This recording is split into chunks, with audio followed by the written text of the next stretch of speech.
Graça e paz, meus irmãos. Vamos iniciar mais uma escola bíblica dominical. Nesta manhã de domingo, nós estamos dentro da lição do quinto ponto do calvinismo. Nós estamos usando os canos de Dort. Hoje nós também transitaremos um pouco sobre a confissão de fé de Westminster.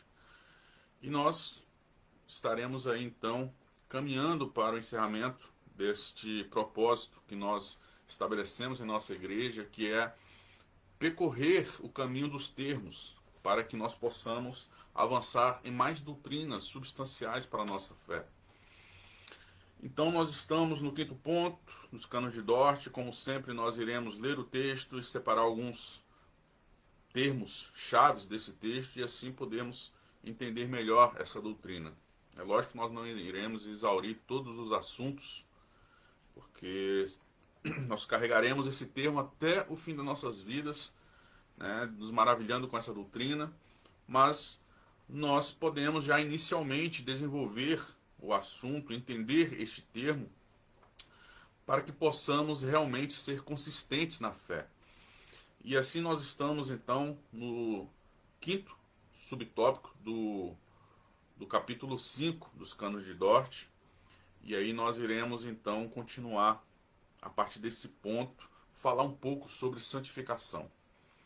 Mas eu gostaria de deixar um texto que ele é importante para essa lição, que vai nos dar o norte para não podermos perder a referência daquilo que nós estamos falando aqui sobre santificação e como ela se encaixa dentro desse ponto da perseverança dos santos. Eu vou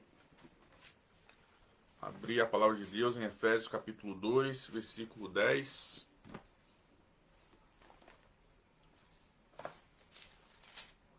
Efésios capítulo 2, versículo 10. Entender por que as obras elas são importantes para a nossa fé. Elas são uma evidência necessária para que pelos nossos frutos sejamos conhecidos, e também porque é um dos meios que Deus estabeleceu para que o seu nome seja glorificado através das nossas vidas.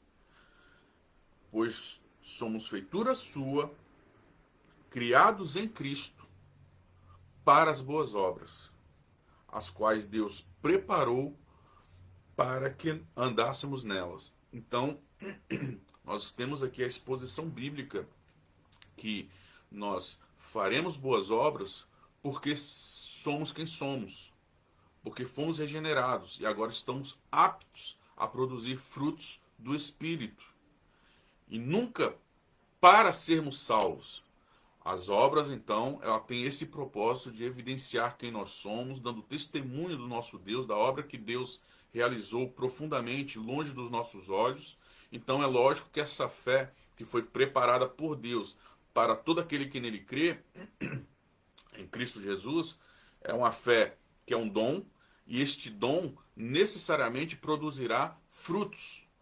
Então não tem como nós separarmos a prática cristã da doutrina, já que essa doutrina que nós aqui estamos pregando, ela gera em nós alegria, regozijo, e então nós entendemos o propósito pelo qual nós fomos chamados, e aí nós colocaremos em prática todo esse conhecimento, essa riqueza que está em Cristo, para refletir em outras pessoas as boas obras, o fruto do Espírito Santo que brota do nosso coração. Então, as boas obras é por quem nós somos e não para sermos. Amém? Então fica bem registrado isso no processo de santificação, que é nunca para ser, mas sim por causa de sermos quem nós somos que produziremos as boas obras. Porque nós somos feituras criadas em Cristo. E nisto, quem preparou tais obras? O próprio Deus. Já que é uma obra perfeita, a salvação é do Senhor e a santificação está dentro da salvação. Então, a salvação e a santificação, ou todos os meios conducentes a esse fim salvífico, é do Senhor também. É monergismo. Nós apenas refletiremos essa obra. Então, vamos lá ao subtópico 5. Eu coloquei na descrição do vídeo aí o capítulo, o texto que nós iremos trabalhar hoje. Eu até pensei que nós iríamos avançar um pouco para o o subtópico 7, mas eu vi que tem muita coisa condensada aqui que nós precisamos dar uma direção. Amém? No subtópico 5. Por tais pecados grosseiros, entretanto, eles causam a ira de Deus, se tornam culpados da morte, entristecem o Espírito Santo, suspendem o exercício da fé, ferem profundamente suas consciências e algumas vezes perdem temporariamente a sensação da graça. Ora, quando nós pregamos a perseverança dos santos, a preservação dos santos, nós não estamos aqui dando uma ideia de um super crente, em que não mais irá pecar. Nós já falamos sobre isso aqui. Se dissermos que não temos pecado ou que não pecamos, nós somos mentirosos. A questão toda é que nós não viveremos em uma vida promíscua ou entregues às paixões carnais. Hoje nós fomos habilitados a lutar contra isso. Hoje você tem os recursos do Espírito Santo para se opor à lei que impera na sua carne. Por isso que a palavra de Deus diz que o nosso homem interior ele foi renovado e este homem interior ama a lei de Deus, ama os mandamentos de Deus. Ele não é um homem que é libertino, no sentido de ser promíscuo, de viver uma vida dissoluta. Nós estamos debaixo do senhorio de Cristo. Ainda que esse senhorio seja sublime, nós temos um Senhor. E um servo, lógico, ele vai obedecer ao seu Senhor. Mas essa obediência é uma obediência que está em volta de amor. Não tem como nós olharmos para Deus e nos maravilharmos com as suas obras, com a sua bondade, e não se sentirmos constrangidos por este amor. Por isso que quando nós nos convertemos, nós nos damos diretamente neste amor eletivo, que não foi o nosso amor, mas foi o amor de Deus dispensado a nós, que nos constrange da nossa condição e nos leva ao arrependimento. Que a benignidade de Deus nos leva ao arrependimento, como a palavra de Deus nos diz. Então, é lógico que quando nós estamos diante de algo que é maravilhoso aos nossos olhos, quando nossos olhos são descortinados, nós ficamos impactados. Porque quanto mais você conhece a bondade de Deus, mais você conhece a santidade de Deus, mais você mergulha no entendimento de quem é Deus, dos seus atributos, você vai virar um salmista. Mas, todavia, entretanto, porém, destarte, nós estamos lidando ainda com um corpo corruptível, com um corpo que ele está aí para que Deus opere em nossas fraquezas, para que a glória seja dele. Mas vocês vencerão. Isso é uma descrição bíblica para todo eleito. Jesus venceu o mundo, ele nos deu o seu poder. Maior é o que está em nós do que o que está no mundo. Hebreus capítulo 6, versículo 9.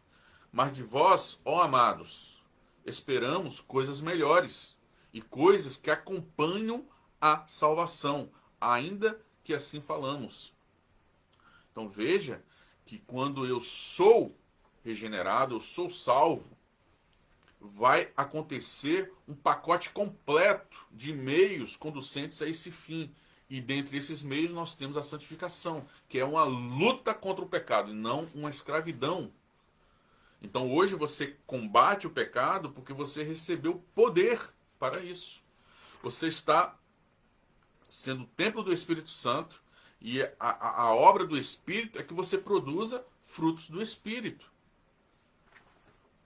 Vamos olhar o capítulo 13 da Confissão de Fé de Westminster, que diz assim: essa santificação é no homem todo, porém, imperfeita nesta vida. Veja que o termo imperfeito não está dizendo que a santificação em si é imperfeita, porque a palavra de Deus diz que a graça de Deus nos vai habilitar para enfrentarmos as nossas fraquezas. Estará nos habilitando para enfrentarmos as nossas fraquezas. A imperfeição aqui se trata das minhas obras de justiça, das minhas boas obras, no sentido de que eu vou falhar em vários momentos. A minha fé ela será alta e fraca, mas a perfeição dessas obras elas só serão realmente plenas quando nós nos revestirmos de um corpo incorruptível, onde não terá mais a presença do pecado. Nós viveremos em descanso eterno na presença do Senhor. Nós estaremos tabernaculando na presença de Deus, vivendo na presença de Deus. E essa presença de Deus em nossas vidas, eternamente e constante, no sentido de que Ele é real ali, habitando, tabernaculando conosco, onde não haverá o sol, enfim, aquilo que não subiu aos nossos corações e que os nossos olhos ainda não viram essas maravilhas plenamente, nós estaremos na eternidade desfrutando de uma situação, de uma condição que nem se compara às melhores coisas desta vida. Nós vivemos nesta esperança, nós vivemos nesta condição em que tudo à nossa volta, ela luta contra a esperança, mas nós já temos esse penhor suficiente para vencer todas essas circunstâncias que nos cercam, que são calamidades, sofrimento. O nosso psicológico ele é o tempo todo bombardeado com informações que nos tiram, né, de certa forma, de uma paz. Mas a paz que nós temos em Cristo é uma paz diferente que este mundo muitas vezes tem ou define como um conceito de paz. É uma paz que opera em toda essa calamidade. É uma paz que permanece viva diante de todos os obstáculos. Porque não está alicerçada em nós, como sempre nós estamos aqui frisando. A perseverança dos santos é uma obra de Deus, concluindo aquilo que ele começou. Então não se trata das minhas forças necessariamente para chegar ao fim, mas eu serei habilitado em minhas forças para chegar ao fim, para perseverar. E aqui a confissão ela diz que ela é imperfeita nesta vida nesse sentido, não que a santificação como meio de Deus é imperfeito, que nós possamos entender esse sentido. Ainda persistem em todas as partes dele restos da corrupção, ou seja, nós estamos num corpo que sofre ainda os efeitos da maldição da morte, temporalmente, mas eternamente nós já estamos livres desta maldição. Nós estamos aqui circunstancialmente nos mostrando a peregrinos neste mundo como testemunha de que nem mesmo a morte pode nos separar do amor de Deus. É um testemunho bíblico que faz parte da nossa vida agora, como representante, como família de Deus, representante da família de Deus nessa terra. E daí nasce uma guerra contínua e irreconciliável. Então não há meio termo nesta guerra entre a carne e o espírito. A carne lutando contra o espírito contra a carne. Aí nós temos 1 Tessalonicenses capítulo 5, 23, 1 João capítulo 1, versículo 10, Filipenses 3, 12, Gálatas 5, 17, 1 Pedro capítulo 2, versículo 11, tudo texto que nos remete a esse entendimento. E aí nós podemos entender, de uma vez por todas, que isso não é motivo para nós sermos arrogantes. Muito pelo contrário, nós não estamos aqui defendendo o conceito de supercrentes. Que pessoas que são distintas no sentido de que elas são melhores em si mesmas que outros, nós estávamos na mesma condição. Hoje, o que nos difere dos demais é apenas a graça de Deus e a misericórdia de Deus que se renovou sobre as nossas vidas, nos resgatando na nossa condição de escravos do pecado, em que estávamos lá, rendidos no mercado de escravos, e hoje nós estamos aqui, respirando um novo ar, uma nova vida, deixando todas as coisas para trás e vivendo essa plenitude do regozijo de estarmos na riqueza de Cristo. Isso não é mérito nosso, é mérito dele, é mérito de Deus que começou a boa obra em nós e agora está nos conduzindo para o prêmio da vocação soberana. Então nós desenvolvemos tudo aquilo que acompanha a salvação. Não é algo solto, nós não estamos aqui como palhas ao vento, como folhas ao vento. Nós estamos seguros em uma mão poderosa, em uma mão que nada é mais forte do que ela. Nada pode se opor ao poder de Deus. Não tem inimigos, Deus não tem inimigos no sentido de mesmo nível de poder. Então nosso Deus é soberano, e se ele disse que vai nos preservar até o fim, porque nós somos sua família, nós somos seu povo, adquirido e remido pelo sangue do Cordeiro, Não tem como nós olharmos para as circunstâncias e acharmos que alguma coisa pode nos arrebatar da mão dele. Senão nós estamos chamando Deus de mentiroso. E aí os canos de Dort continuam agora. Já falamos sobre o capítulo 3, esse artigo 1 do capítulo 13 da santificação da confissão de fé de Westminster. Aí voltamos agora para os canos de Dort. Mas quando retornam ao reto caminho por meio do arrependimento sincero, logo a face paternal de Deus brilha novamente sobre eles. É lógico que quando nós pecamos, o nosso semblante cai. Nós estamos agora, como eu sempre digo, em espírito de oração. Nós estamos em espírito de adorador. A nossa vida não tem um dia ou algum momento que nós não estejamos pensando em Deus. Isso faz parte da natureza do eleito. Mesmo quando ele está pecando. Ele vai se arrepender ou ele já está em processo de arrependimento, de fruto de arrependimento. Mas lógico que quando você está pecando, você está entristecendo o Espírito Santo, você está dando um mau testemunho que contradiz tudo aquilo que Deus fala ao seu respeito, de quem você deve ser na palavra de Deus, na posição que Deus te colocou nesta vida, como representante, como embaixador, como nação santa remida, sacerdócio real. Então, é lógico que quando você peca, você está em um momento delicado nessa relação com Deus, porque você está expondo à vergonha o seu Senhor, aquele que te chamou para uma nova vida. Mas nós temos a segurança da intercessão de um advogado que é fiel. Nós temos o consolo do Espírito que mesmo nessas fraquezas temporais, nós estamos sendo trabalhados por Deus. E a palavra de Deus diz que esse processo de santificação é de glória em glória.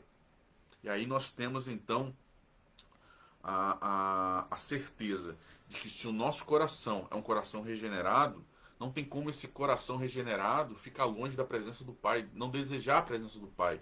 E aí nós temos o salmista que diz, lá no Salmo 51, que é maravilhoso: os sacrifícios para Deus são um espírito quebrantado, um coração quebrantado e contrito não desprezará o Senhor. Olha como é algo que está interrelacionado. Nós temos Deus trabalhando em nosso coração, renovando o nosso coração, tirando aquele coração de pedra. É uma obra de Deus. É uma obra que Deus realizou em nosso interior, que Deus se satisfaz. Ele criou esse coração para Ele mesmo se satisfazer com esse coração. Então, quando esse coração ele produz frutos de arrependimento, isso também é uma obra que Deus se satisfaz. Então, não há contradição quando um eleito, nesse processo de santificação, em que a graça de Deus nos habilita em nossas fraquezas, para enfrentarmos essa luta contra o pecado, quando esse coração produz frutos de arrependimento, você não pode deixar que Satanás te tire dessa posição de filho e ache que você foi lançado ao mais profundo do inferno sem resgate. Você já está resgatado. Você já foi restaurado. Você não precisa tomar um banho completo, como Pedro chegou na presença do Senhor. Agora eu quero tomar um banho completo. Não. É lógico que quando nós andamos nesse mundo, poeiras cairão sobre nossos corpos. Mas nós temos essa intercessão, esse consolo, essa presença do Espírito Santo. E a palavra de Deus diz que o Espírito Santo lembrará as obras de Cristo em nossos corações. Nós olharemos para a cruz. O alvo nosso é na posição de estarmos agora olhando para a cruz, e nada pode mais nublar. A palavra de Deus diz que ele seria erguido no madeiro. E a nossa posição agora não pode ser rompida por nenhuma circunstância. Nós estaremos olhando para ele sempre. Ele estará no nosso campo de visão. Essa condição, ela nos garante a certeza de que Cristo é o nosso autor e consumador, que nós não seremos removidos de uma posição de uma fé viva, de uma fé verdadeira. Então, a palavra de Deus diz: porque todo que é nascido de Deus vence o mundo. Então, por mais que você caia, tropece, ou você está hoje numa condição fraca, no sentido de que a sua fé ela está sendo bombardeada com setas malignas, a sua família está passando por problemas que você não consegue encontrar solução, o seu trabalho está levantando questões que você não consegue vencer pelas suas limitações e você se sente menor. A palavra de Deus diz que porque todo que é nascido de Deus vence o mundo. E esta é a vitória que vence o mundo, a nossa fé, porque nós temos o alvo da nossa fé bem visível, em que essas coisas elas não nos irão abalar suficientemente para nos remover da posição de filhos. E aí nós temos João também falando lá no capítulo 4, versículo 4, filhinhos, sois de Deus, e já os tendes vencido, porque maior é o que está em vós do que o que está no mundo. Isso é a manifestação do quinto ponto do calvinismo. Não é as nossas forças. Parece que o inimigo ele é tão astuto que alguém ouve essas verdades e na manhã seguinte já esquece e começa a trilhar um caminho de incertezas, sendo que as promessas estão ali para ele se maravilhar. Somos assim, inconsistentes, inconstantes, ânimo dobre.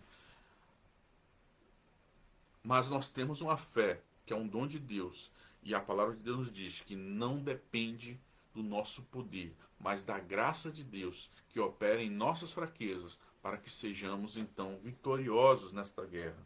Então confie no Senhor, confie na providência, confie que a sua posição é irrevogável, mas não permita que tudo isso que nos cerca, em todas as áreas das nossas vidas, seja um empecilho para que nós possamos honrar o nosso Senhor, que nos chamou de uma condição de escravidão para hoje uma condição de livres em Cristo.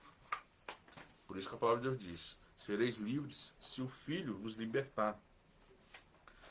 E aí nós continuamos então agora no tópico ou subtópico 6, que diz assim: pois Deus, que é rico em misericórdia, de acordo com o imutável propósito da eleição, não retira completamente o seu espírito dos seus, mesmo em sua deplorável queda. A queda aqui significa esses pecados que nós cometemos eventualmente, que não são pecados muitas vezes simples ou pequenos pecados, podemos assim dizer, né? Mesmo porque todo pecado tem o poder de te lançar no inferno.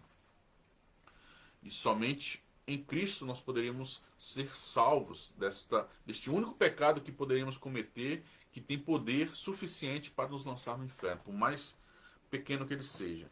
Uma pequena mancha de pecado já te coloca no inferno. Então, não existe essa condição que nós podemos propriamente fazer uma distinção entre pecadores, em que um pecador poderia estar no céu sem um redentor e outro não. Todo pecador, ele precisa de um redentor. Todo pecador, ele necessita desses meios pelo qual Deus estabeleceu na eternidade para alcançar a sua vocação soberana. E veja que a Confissão de Fé de Westminster, no capítulo 14, que diz assim, da fé salvadora: esta fé é de diferentes graus, é fraca ou forte, como nós vemos falando aqui. Pode ser muitas vezes e de muitos modos assaltada e enfraquecida. Nós não somos supercrentes.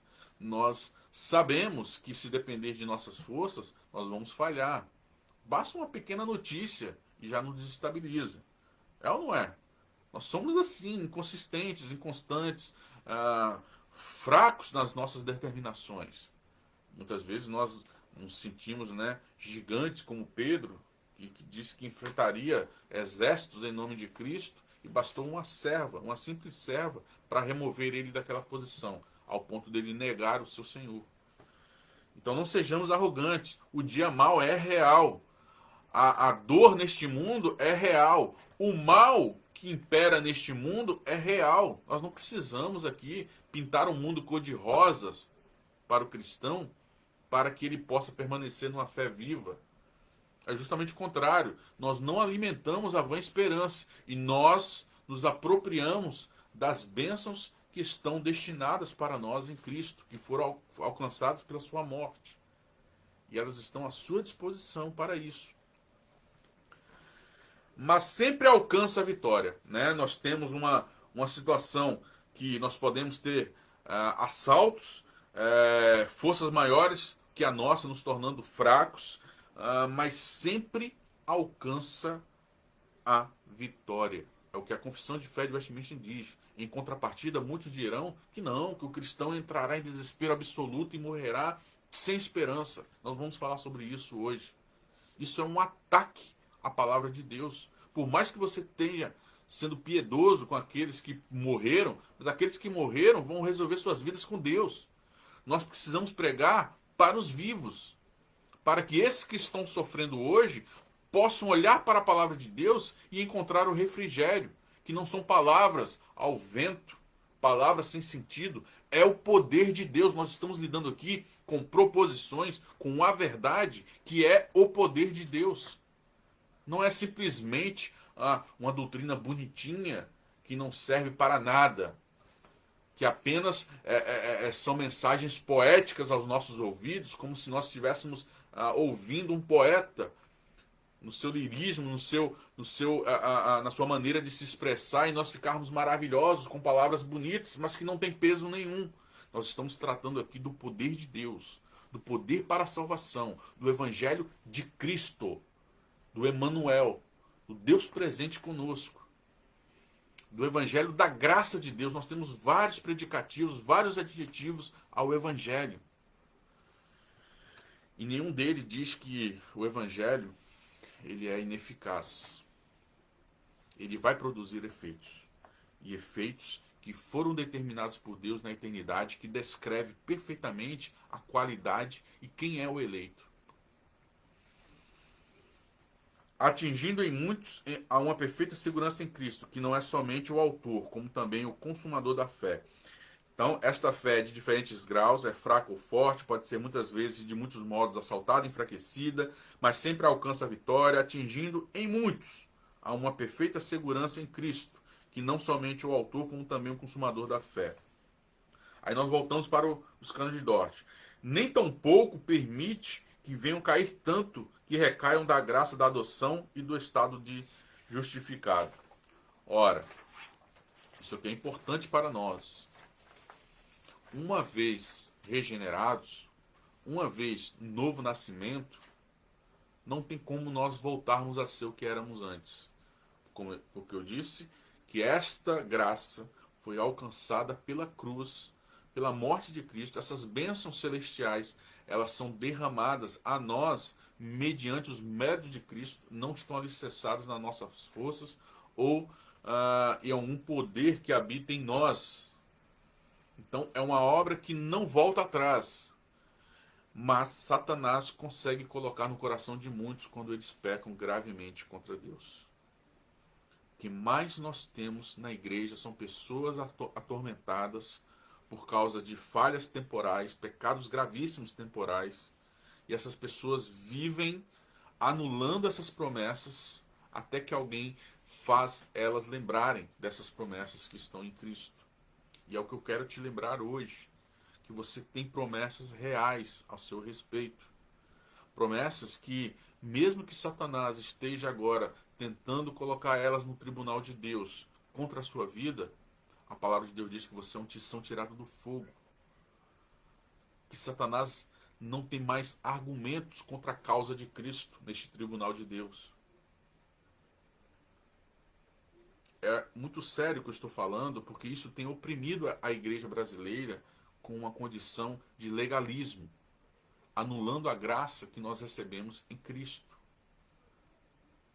Muitos têm sofrido na sua mente, ao invés de revestir o seu intelecto, a sua cabeça com o capacete da salvação, elas têm esquecido dessas promessas e vivido uma vida de desgraça, de ausência de graça. Mas nós estamos aqui trabalhando justamente esse ponto que é importantíssimo para nós. Que uma vez salvos, nós somos salvos não pelos nossos méritos, que a condição de estarmos nesta posição é para a glória de Deus. Que as nossas vidas, elas estarão trilhando um caminho seguro naquele que é o nosso lugar altíssimo, que ninguém poderia nos arrebatar das suas mãos.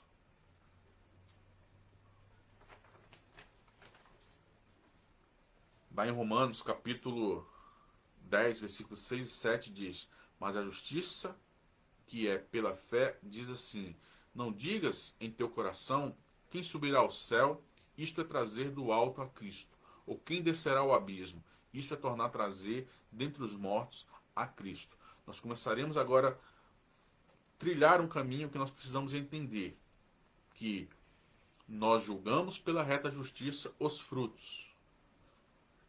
Mas essa salvação que opera em nosso coração, que Deus renova cada dia sobre nós a sua misericórdia, ela é uma obra que muitas vezes passa longe dos nossos olhos. Mas como servos de Deus, nós estamos lidando aqui com frutos. E aí a palavra de Deus nos diz que nós devemos analisar tais frutos segundo a reta justiça. Que com o peso que nós julgamos os nossos irmãos, esse peso é o mesmo para nós. Por isso que a palavra de Deus nos diz que devemos tirar, a trave que está nos nossos olhos, porque muitas vezes o legalismo, ele é isso. Nós apontamos as falhas dos nossos irmãos, achando que com isso nós estaríamos numa condição melhor. Como se o pecado do meu irmão me livrasse dos meus pecados ou das minhas falhas. Mas a misericórdia que também você usa para com seu irmão, para que ele possa voltar para um caminho mais consistente da fé, essa misericórdia Deus usa para contigo, te trazendo a razão da sua condição de pecador, que foi lavado e remido, e agora você é um santo que trabalha nesta obra para glorificar a Deus, e não para viver uma vida que desonre o seu Senhor, que te alistou para esta guerra. Então não é dois pesos, duas medidas. Então nós estamos aqui sempre nesse sentido, cumprindo o que a palavra de Deus nos diz. Se a palavra de Deus diz que pelos frutos seremos conhecidos, então nós estamos julgando os frutos. E por que nós julgamos esses frutos? Porque existe uma reta justiça. Mas eu não posso aqui ficar de uma maneira legalista lidando com pessoas que foram para o céu ou para o inferno, dizendo fulano vai para o céu, fulano vai para o inferno. A não ser que os frutos realmente manifestam aquilo que a palavra de Deus diz. Pelos seus frutos sereis conhecidos. Então, nós estamos lidando com os frutos. É lógico que nós não podemos separar também os frutos do indivíduo. Deus não vai lançar os frutos no inferno e vai separar o indivíduo. Não, os frutos representam o indivíduo. Mas a Bíblia nos diz que nós não estamos aqui nesse sentido de tentar colocar alguém no inferno ou colocar alguém no céu, mas sim discernir tais frutos. E aí sim, fica ao seu critério. Quem pratica isso corresponde à descrição bíblica de um eleito. Quem pratica aquilo corresponde à descrição bíblica de um salvo, de um reprovado. Então nós sempre trabalhamos nesse sentido de analisar os frutos e, por consequência, lógico, os frutos representam a natureza daquele que o praticou. Mas a palavra última, a palavra final, é sempre de Deus. Por isso que a palavra de Deus diz, não diz no seu coração que isso aí é com Deus e a pessoa. Eu não preciso estar lidando aqui com os mortos. Os mortos já resolveram a sua situação com Deus. E o problema todo é que quando nós estamos lidando com mortos queridos, nós queremos alimentar os vivos com a vã esperança, em detrimento da verdade. Não existe, meu irmão, não existe consolo que está alicerçado na mentira. Não existe isso de você anular a verdade para que os irmãos se sintam mais consolados, os vivos se sintam mais consolados. Ora, essa palavra de Deus diz que pelos frutos seremos conhecidos, então nós devemos colocar os devidos pontos nos is. E isso pode machucar muitas pessoas a partir de agora, como nós continuarmos a lição. Mas eu gostaria de te lembrar das palavras do Senhor Jesus, que aqueles que estão na mão dele, do Pai, que o Pai deu a ele, de maneira alguma serão arrebatados das suas mãos. Que nosso Deus é um Deus de justiça. Então, eu confio na providência de Deus, tanto para com os vivos como para os mortos, que não haverá injustiça nessa causa. Eu não preciso aqui criar uma expectativa vã em pessoas, anulando a verdade, e quando eu crio uma expectativa vã, eu estou pregando uma mentira para pessoas que estão sofrendo agora e dizendo para elas que elas continuaram sofrendo porque nesta vida não há paz. E aí elas vão entrar em desespero absoluto. Vocês vão entender o que eu estou dizendo agora quando nós começarmos a avançarmos aqui para essa questão. Então a palavra de Deus coloca esses parâmetros, né? Que nós devemos julgar pela reta justiça, que pelos frutos nós seremos conhecidos, então esses frutos estarão sendo julgados pela reta justiça. Eu não preciso lidar com a situação dos mortos, eu estou pregando para os vivos que agora estão sofrendo. Para os vivos que estão agora passando por uma condição de inconsistência na sua fé, de inconstância, de ânimo dobre, de permitir que Satanás coloque dúvidas sinceras em seus corações, e eles hoje vivem oprimidos, em opressão, inclusive em depressão. Então nós estamos aqui pregando para a igreja. O compromisso nosso aqui é para com a igreja. Para os demais que não fazem parte da igreja, isso que nós estamos pregando é afronta, é cheiro de morte. Mas para a igreja é cheiro de vida. Então o nosso compromisso aqui é pregar para os vivos, alimentar a fé dos vivos com a palavra de Deus. Aqueles que morreram, que eles resolvam o seu problema com Deus. Eu não tenho compromisso com os mortos. A minha preocupação aqui é alimentar a vida dos vivos pela palavra. Então, palavras duras serão ditas, mas se você prestar atenção, não serão. Serão palavras de regozijo, serão palavras de paz e consolo. Deixa que os mortos resolvam suas vidas para com Deus. Pois bem, dito isso, João fala que quando alguém estava no nosso meio, nesse processo de santificação, alguém estava ali, inserido no nosso meio, e ele saiu do nosso meio, João aqui não está argumentando, mas se ele voltar, ele então é um salvo. Não, João está falando o fato em si, aquilo que está ali acontecendo naquele momento, sem entrar nos méritos do que poderá acontecer no final da vida de alguém. Quando nós analisamos os frutos, nós analisamos os frutos que estão ali, diante de nós, os fatos que estão ali diante de nós. Não o que está subentendido, não o que está em oculto, nós estamos analisando o fato em si. E João vai dizer um argumento que é duro de se ouvir. Lá em 1 João capítulo 2, versículo 19. Saíram de nós, mas não eram dos nossos, porque se fossem dos nossos, teriam permanecido conosco. Mas todos eles saíram para que se manifestem.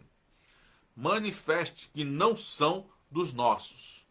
Ora, João não está aqui respondendo uma questão que muitas pessoas levantam. Mas no final da vida, se ele se arrepender, ora, nós já pregamos aqui, Deus criou esse coração justamente para o arrependimento e não tirou desse coração aquele temor. O temor vai acompanhar o cristão até o final da sua vida. Então, quando Deus ele está diante de um coração contrito, é lógico que Deus não vai lançar fora, Deus não despreza. Lembrando que essa contrição, que esse arrependimento, que esse fruto do Espírito é obra de quem? De Deus. É dom de Deus. Então, nós temos dentro da perseverança do santo a resposta para todas essas questões. Mas, como eu disse, o que estamos lidando aqui é com o fruto em si. Alguém que está ali apresentando um desvio comportamental, voltando para o mundo, estando no mundo e vivendo na prática do pecado. Se ele morreu assim, eu estou lidando com os frutos, condizentes com a realidade ali daquele momento. Mas se ele se converteu no último segundo que você não viu, cumpre o que nós estamos falando antes, que a salvação é de Deus. Se ele for de fato um eleito, ele vai produzir frutos de arrependimento. Não é porque ele precisa produzir frutos de arrependimento para ser salvo. A descrição bíblica é que ele vai produzir frutos de arrependimento para ser salvo.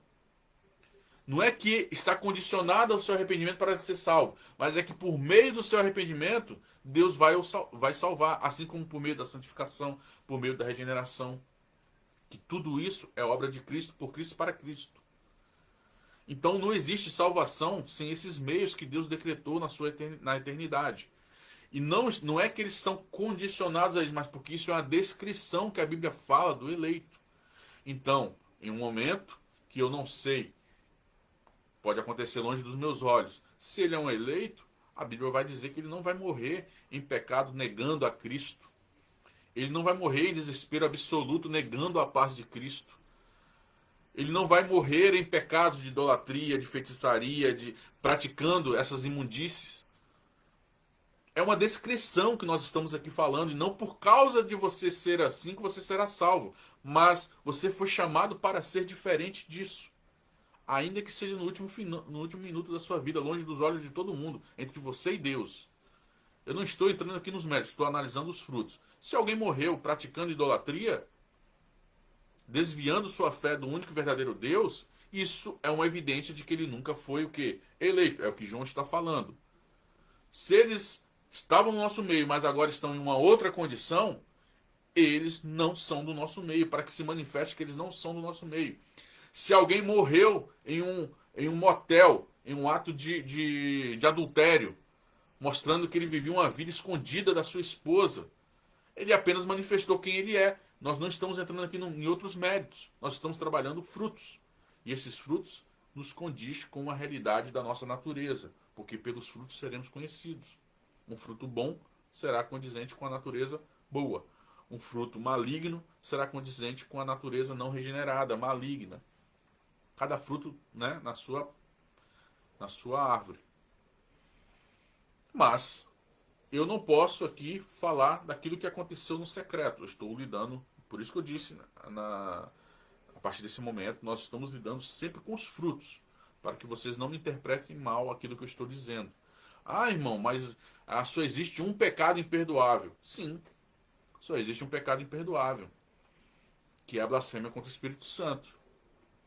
Pois bem, aí eu te pergunto, um eleito vai blasfemar contra o Espírito Santo? Se você disser que sim, você está colocando a palavra de Deus em contradição. Porque a palavra de Deus diz que esse pecado é imperdoável. Se entrar nos méritos do que seja hoje, nós não precisamos entrar hoje no mérito do que seja a natureza da blasfêmia com o Espírito Santo. A Bíblia está afirmando que existe esse pecado e esse pecado é imperdoável, que não terá perdão para ele. Se não tem perdão para ele, é porque ele nunca foi para que o eleito pecasse. Ou uma descrição do eleito, que o eleito é alguém que não blasfema contra o Espírito Santo em todo momento da sua vida. Ah, irmão, a palavra de Deus diz que se nós negarmos a Cristo, no final das nossas vidas, nós estaremos então no inferno. Porque ele vai nos negar diante de Deus. Você está certo. E aí eu te pergunto, um eleito vai morrer negando a Cristo? Não. É uma descrição do eleito não negar a sua fé. A sua fé é viva. A sua fé, ela está alicerçada no autor e consumador da sua fé. Então não depende do eleito ter uma fé em Cristo. A fé é um dom. E descreve como o eleito irá se comportar no final. Porque nós estamos trabalhando aqui, mais uma vez, não pelo seu poder de enfrentar as tentações, as perseguições, as dores deste mundo, as calamidades deste mundo. Nós estamos tratando do poder de Deus. É sempre sobre Deus. Sempre foi sobre Deus. Sempre foi sobre o poder de Deus, a ação de Deus, a graça de Deus, a misericórdia de Deus.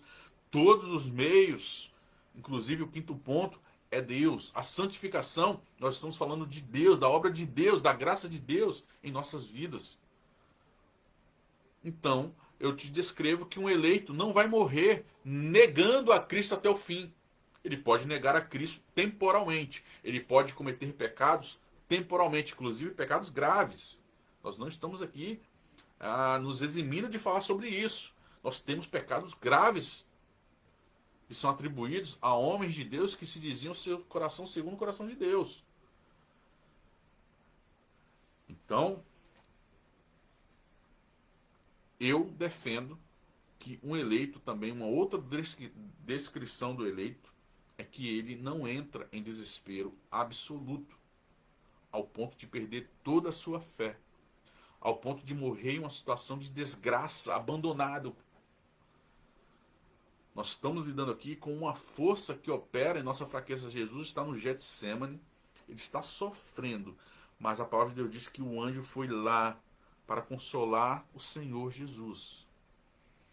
Nós estamos num momento terrível em que Cristo será abandonado na cruz para morrer uma morte que nós deveríamos morrer, essa morte eterna, e essa morte nunca estaria cumprindo a justiça de Deus, mas Cristo concentra toda essa condição lá na cruz do Calvário, nos substituindo, para que essas promessas hoje possam ser reais para nós, essa promessa de paz.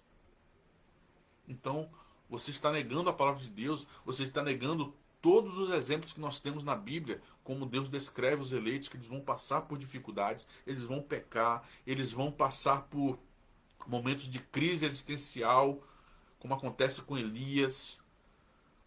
Mas Deus vai ser um Deus provedor. Deus vai trabalhar na vida desses homens, mostrando que mesmo nos momentos de maiores dificuldades das suas vidas, Deus estava presente, cuidando. E não será diferente com você que está sofrendo. Não será diferente de você que vai passar por esta vida, que é uma vida de calamidades, é uma vida que está sob maldição da morte, é um mundo que está degenerado, sofrendo os efeitos da entrada do pecado. Então não queira você que este mundo não será um mundo de dores, um mundo de lágrimas. Mas você tem algo precioso, que é maior do que isso tudo. Então não abandone essa posição que Deus te deu. Não abandone essas bênçãos de estarmos na presença de Deus, supridos pela graça de Deus, e pregar algo que é contrário a isso. Eu fico vendo homens que são poderosos no ensino, John MacArthur, homens que têm um grande ministério da palavra, mas quando chega nesse ponto eles são inconsistentes, eles recuam, ao ponto de hoje eu afirmar que o quinto ponto do calvinismo é o ponto mais problemático para os calvinistas.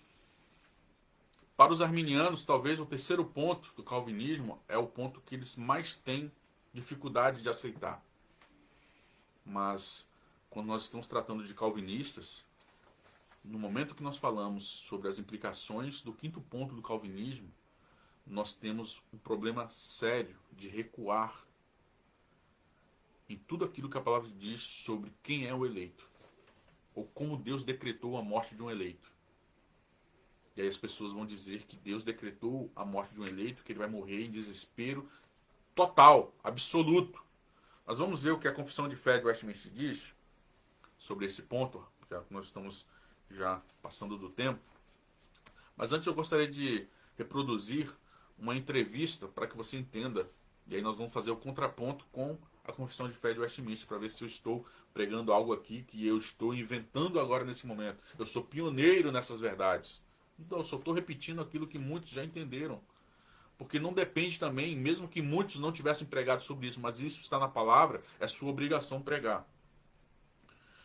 Teve um entrevistador que estava entrevistando John MacArthur, e ele faz uma pergunta direta sobre essa questão do suicídio, né? E isso tem, de maneira bastante, podemos assim, conflituosa nas redes sociais, ou até mesmo em alguns eventos e conferências, causado muita polêmica sobre se um eleito pode se suicidar. Sobre essa questão do suicídio. O que implica o suicídio? E nós estamos falando aqui, lógico, de um suicídio obstinado. Aquele suicídio que a pessoa não está sendo abnegada ou está dando sua vida por uma causa maior. Não estou entrando nesses outros méritos, desses outros aspectos, porque aí envolve outras questões, mas estamos falando daquele que está literalmente em estado direto com a questão da depressão, em que uma pessoa ela perde totalmente a sua esperança em algum momento, ela vive em um total desespero absoluto na sua alma, que se desespera ao ponto de perder a sua vida através de um ato que ele obstinadamente faz contra si próprio, né? Contra o autor da vida. E aí o entrevistador diz assim: pode um cristão desanimar-se? Nós já respondemos essa pergunta. Pode, claro. Aí John MacArthur faz uma resposta direta. Pode sim. Pode um cristão desanimar e se deprimir? Sim. Ok, eu concordo. Mas aí ele conclui. E pode, aí ele acrescenta, né? Nós estamos falando até aqui sobre isso. Um cristão, ele pode, de fato, cair em graves pecados. Sua fé ele pode ser alta e baixa em alguns momentos da sua vida. Ele pode, inclusive, sofrer ataques à sua certeza da salvação, ficar lutando contra isso. E aí ele cai em um problema grave. John MacArthur, que é um grande homem de Deus, um grande homem que realmente tem um ministério distinto, né, na nossa geração. E aí ele fala assim: pode um cristão deprimir-se tanto que perde toda a esperança. Nós não estamos falando de problemas temporais, mas nós estamos falando aqui de um cristão que perdeu toda a esperança. Ele diz: pode um cristão deprimir-se tanto que perde toda a esperança. E isso com frequência leva ao suicídio. Essa é a posição de muitos calvinistas, praticamente de, vamos dizer assim, boa parte, você que é empirista. Mas boa parte cria dessa forma. Defende a perseverança dos santos, mas chega num momento como este, nega a perseverança dos santos, ao ponto de afirmar que um cristão será abandonado, que não terá a presença do Espírito Santo o conduzindo até o fim, que ele não sentirá o consolo do Espírito Santo de lembrar das promessas de Cristo, da obra de Cristo. Que este cristão ele vai perder toda a sua esperança ao ponto de mergulhar em uma condição sem retorno, sem sustento no final da sua vida. Isso não é a descrição bíblica sobre o que é a perseverança dos santos. Vamos ao capítulo 18 da Confissão de Fé de Westminster, a certeza da graça e da salvação. Por diversos modos, podem os crentes ter a sua segurança de salvação abalada, diminuída, interrompida. Nós não negamos isso. Negligenciando a conservação dela, caindo em algum pecado especial. Pecado especial é um pecado que se distingue dos demais pecados que nós estamos todos os dias pecando. É um pecado grave. Nós não estamos aqui lidando com distinção de pecados. Nós estamos tratando pecados graves. Inclusive pecados de idolatria, de feitiçaria, de promiscuidade. Nós não estamos aqui, exceto o pecado da blasfêmia contra o Espírito Santo. Mas esses pecados eles podem ser temporalmente, né, caírem nesses pecados. O cristão pode cair temporalmente nesses pecados. Mas se ele morre na prática desses pecados, a evidência que nós dizemos é que eles nunca foram de nós. Nós estamos lidando com frutos, como eu disse, né? Os frutos, pelos frutos seremos conhecidos. Então não tem como alguém dizer assim: ele viveu, estava no nosso meio, foi salvo e agora ele está lá praticando idolatria. João vai falar: nunca foram do nosso meio. Isso se manifesta que eles nunca foram do nosso meio. Eles estavam conosco, mas não eram dos nossos. Mas se ele se arrepender, aí é outra situação. Aí cumpre-se aquilo que nós falamos anteriormente. Não sou eu aqui que tenho o poder de onisciência para ver o futuro, para ver a visão completa da vida sobre alguém. Então eu estou analisando o trecho da vida que ali está me apresentando. Eu estou julgando os frutos mediante a reta justiça.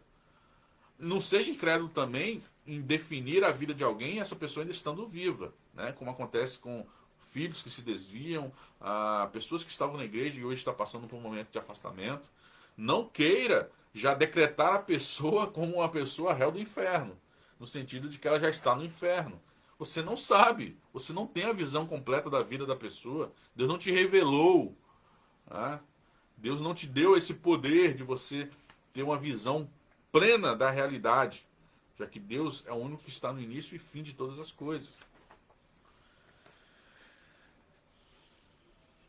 Caindo em algum pecado especial, que fira a consciência e entristeça o espírito, cedendo a fortes e repetidas tentações, retirando de Deus a luz do seu rosto, permitindo que andem em trevas e não tenham luz mesmo os que temem. Contudo, eles nunca ficam, aí a confissão de fé, Contrapartida, né, nós temos toda essa condição que nós temporalmente podemos sofrer os efeitos do pecado.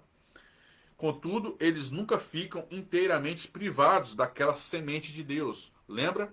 O próprio texto dos Canos de Dor diz que nós não seremos removidos da justificação, nós não seremos removidos da santificação, da regeneração, da posição que nós hoje temos em relação a Deus. Esses pecados não nos removem dessa posição. E se nós formos eleitos, nós voltaremos para Deus, ou nós nos voltaremos para Deus em arrependimento sincero. E Deus não desprezará. Se nós somos santificados, sem santificação, ninguém verá Deus. Isso é descrição. É descrição do eleito. Eu não estou aqui te convencendo que para você ser assim, para você cumprir aquilo que te está falando. É assim. É a descrição do eleito. Quer que você queira ou quer não, a não ser que você esteja lutando contra a palavra de Deus. Eles nunca ficam inteiramente privados daquela semente de Deus e da vida da fé, daquele amor a Cristo e aos irmãos, daquela sinceridade de coração e consciência do dever, dessas bênçãos. A certeza de salvação poderá, no tempo próprio, ser restaurada pela operação do Espírito Santo. E por meio delas, eles são, no entanto, suportados, né? Suportados para não caírem em desespero absoluto. Primeiramente, quem defende que um cristão ele pode cair, como John MacArthur falou nessa entrevista, cair em desespero absoluto, ele está negando esse ponto aqui da Confissão de Fé de Westminster. Pelo menos esse ponto da Confissão de Fé de Westminster, ele não subscreve. Nós subscrevemos. Como igrejas reformadas, esse ponto é um ponto bíblico, que a palavra de Deus nos garante, tanto por exemplos bíblicos de homens que passaram por momentos como esse, que foram enfraquecidos na sua fé, caíram em pecados especiais, pecados que são graves em sua natureza, não são pecados simples. Nós não estamos falando aqui de erros banais, nós estamos falando de erros consistentes, que Satanás vai colocar no coração dela, mostrando que ela não é um eleito. E realmente Satanás está certo se ele permanecer nesse erro até o fim, porque isso não é demonstração de uma natureza regenerada, evidencia uma natureza depravada. Mas o que você tem no seu coração é uma testificação do Espírito Santo que você é filho dele. E se essa testificação ela está presente na sua mente, ore a Deus e reconheça a sua fraqueza e clame ao Senhor socorro, que não tarda. John Bunyan, ele faz vocês já devem ter lido, né, aquele livro, O Peregrino. E é interessante como Bunyan ele representa a vida do cristão nessa terra, né, todo o caminho que nós trilhamos como peregrinos. E ele faz um momento do seu livro algo que é maravilhoso, que representa a nossa realidade, né, da nossa jornada, dessa nossa busca para sermos quem realmente nós somos, neste caminho que nós estamos trilhando, esquecendo das coisas que para trás ficam e avançando sempre para o prêmio da nossa vocação soberana. E ele fala que em um determinado momento, cristão e esperançoso, que era naquele momento ali, um outro irmão que estava acompanhando, né? Ele chama de cristão, né? Quem lê o livro vai pegar essas palavras-chave, né? Que ele tenta, através dessas figuras, dessas pessoas, representar momentos e condições de um eleito, ou daquele que é salvo, ou daquele que é peregrino nessa terra, como chamado para esta terra espiritual. E aí, cristão e esperançoso, ele, em um momento, ele entra numa terra, né, na sua jornada, ele vai descansar numa terra. E quando ele é acordado, né, ele é acordado por um grande gigante chamado desespero. E veja que quando eles estão descansando nessa terra, representa muitas vezes a nossa condição de estarmos caminhando por terras perigosas, caminhos que são complicadíssimos, ou como a palavra de Deus diz, pedras escorregadias. Você está andando por terreno instável e acha que vai permanecer de pé. Por isso que a palavra de Deus diz que nós devemos andar pelas veredas da justiça, por amor do nome de Deus. E aí nós ficamos então muito em uma situação muito delicada quando nós estamos neste momento que é delicadíssimo, que quando nós estamos em uma terra, vivendo numa terra de pecado, produzindo frutos de pecado, e isso causa em nós uma apreensão. Porque a palavra de Deus diz que esse novo coração que nós recebemos do Pai é um coração que tem um temor de Deus. Porque esse temor remete ao entendimento da grandeza de Deus também, da sua justiça e da sua ira contra o pecado. E ali, cristão e esperançoso, eles, em um momento, né, de fraqueza espiritual, um momento de cansado, de fadiga, eles perdem-se do caminho e entram numa terra desconhecida e ali ficam repousando, como se o perigo não ali espreitasse eles. Em um momento que eles dormiram, nesse cansaço, nessa fadiga, vem um gigante e leva eles cativos. E quando eles estão presos, cativos, no castelo da dúvida, nós ali podemos realmente nos enxergar em vários momentos da nossa vida. E esse gigante, ele começou então a todos os dias a açoitar, a maltratar, a produzir dor, a colocar eles numa condição de opressão. Eles estão ali realmente sofrendo, tanto psicologicamente, quanto na sua própria carne, os efeitos deste pecado, como se diz, dessa condição de nós muitas vezes sermos negligentes com a nossa situação espiritual, ao ponto de estarmos trilhando caminhos perigosos e continuarmos nesses caminhos perigosos, em vez de estarmos na segurança da presença de Deus, descansando em terra perigosa, em terrenos escorregadios, sendo desatentos, andando na beira de precipícios ou caminhos que são chamados de vale da morte, em vez de estarmos realmente na presença de Deus. E naquele momento o gigante, ele fala assim, depois dele tentar destruir de várias formas o psicológico de cristão esperançoso, ele fala assim: por que vocês escolheriam a vida, vendo que ela é tão cheia de amargura? E é uma realidade neste mundo. É uma pergunta verdadeira. Por que vocês escolheriam a vida? Um não cristão, ele vive uma vã esperança. Ele está num momento perigoso em que o mundo que ele vive, a realidade que ele vive, pode ser virada de cabeça para baixo a qualquer momento. Ele não tem segurança nenhuma, ninguém tem segurança. E por que então você escolheria a vida vendo que ela é tão cheia de amargura? Aí nós temos uma resposta que é maravilhosa, que passa pela cabeça de cristão e esperançoso, dá fim à própria vida mediante aquele sofrimento, porque realmente quando você olha para o sofrimento, você não vê outra saída. Você só vê dor, amargura. Você só sente a opressão. O seu psicológico é destruído quando você olha para a realidade deste mundo. E aí você pergunta: para que viver? O que essa vida vai me dar? Quando você tem um filho, você já logo sente ali a possibilidade da dor de perder. Não tem nada neste mundo que nos traga alegria que pode em algum momento nos trazer uma dor terrível. Tudo, no seu emprego, qualquer área da sua vida, você hoje pode estar tendo uma alegria. Não estou sendo pessimista, eu estou te chamando à realidade para uma fé viva, uma fé verdadeira. Muitos ouvirão isso e dirão: quanto você é pessimista? Não, nós temos que ser positivistas. Nós temos que ter um positivismo, né, nas nossas falas, nas nossas ações. Nós temos poder na nossa palavra para mudar a nossa realidade. Você não tem poder para nada em si mesmo, meu amado. Você não tem controle da realidade nenhuma em sua volta.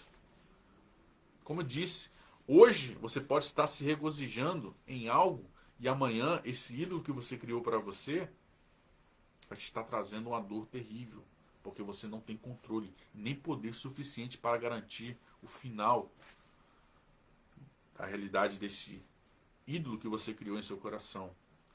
Mas como cristão, você precisa entender isso. O cristão reconheceu que quando ele estava olhando para as circunstâncias, ele era um idiota. E ele diz: como sou idiota, disse ele, ficar aqui nesse calabouço mal cheiroso, podendo muito bem andar com liberdade. É muitas vezes isso que acontece. Cristo nos tira da condição de escravos e nós, temporalmente, passamos da graça de Cristo, como aconteceu com os Gálatas, para uma condição de escravidão. Isso é incrível. E é isso que o cristão está dizendo. Ele pecou, ele pecou. Ele caiu em uma terra escorregadia, uma terra que tinha um perigo de um gigante do desespero levar ele para o castelo da dúvida. E ele diz: eu sou idiota. Ficar aqui nesse calabouço mal cheiroso, podendo muito bem andar com liberdade. Trago no peito, é uma frase incrível. Trago no peito uma chave chamada promessa, que estou convencido abrirá qualquer fechadura do castelo da dúvida. Trago no peito uma chave chamada promessas. E essas promessas foram garantidas pela morte de Cristo. É irrevogável sobre a sua vida. E o Espírito Santo já selou o penhor dessas promessas para que você olhe para o alvo da vocação soberana. Por isso que a palavra de Deus diz: deixo-vos a paz, a minha paz vos dou. Você que está sofrendo, nós temos a paz de Cristo. Não dou como a mundo a dá. Não se turbe o vosso coração, nem se atemorize. Filipenses capítulo 4, versículo 6 e 7. Não estejais inquietos por coisa alguma. Antes, as vossas petições sejam em tudo conhecidas diante de Deus pela oração, súplica, com ações de graça. Lembra dos meios de graça que nós falamos aqui? E a paz de Deus, que excede todo o entendimento, guardará os vossos corações e os vossos pensamentos em Cristo. E eu rogarei ao Pai, e ele vos enviará outro Consolador, para que fique conosco para sempre. O Espírito da verdade, que o mundo não pode receber, mas você foi eleito para essas promessas. Porque não o vem nem o conhece, mas vós o conheceis. Eu estou dizendo o que é você, a sua realidade. Quem é você neste plano de Deus? Porque habita convosco e estará em vós. Não vos deixarei órfãos, voltarei para vós. Você pode não estar vendo Cristo materialmente no corpo glorificado aqui do seu lado, mas nós temos o Espírito Santo que não muda essa presença, não diminui essa presença. Então não se sinta abandonado na sua dor. Lembre dessas promessas. Amém? Senhor, meu Deus, meu Pai, glorificado seja o teu nome nesta manhã. Abençoa, Senhor, o nosso entendimento com essas verdades, selando, Senhor, elas em nossos corações para que elas possam se manifestar grandemente, Senhor, na vida de todos aqueles que nos cercam. Que possamos dar um testemunho verdadeiro sobre essas verdades. Sabemos que a força não está em nós, está no seu poder. Mas dai-nos, Senhor, pela renovação das suas misericórdias sobre todos os dias sobre as nossas vidas, maior entendimento, Senhor, dessas promessas, e para que nós não possamos removê-las da sua igreja, abastecendo todos aqueles, Senhor, que estão sofrendo nesse momento, para crer tão somente, Senhor, que o Senhor garante a nós um consolo, que o Senhor garante a todos os seus servos um espírito de mansidão, de temperança, de controle, que mesmo que as circunstâncias estejam se avolumando, que nós temos a certeza de estarmos habitando num local seguro. Pois sabemos, Senhor, que o seu amor transborda sobre cada um de nós, nos confortando e nos dando a certeza, Senhor, da tua salvação. Que a tua graça possa reinar, Senhor, na mente de todos aqueles que agora estão sofrendo e passando por dificuldades, que são maiores do que as suas próprias forças, nós sabemos, mas nós estamos lidando aqui com um poder qualquer. Nós estamos lidando aqui, Senhor, com um poder que é maior do que tudo. e que está habitando neles.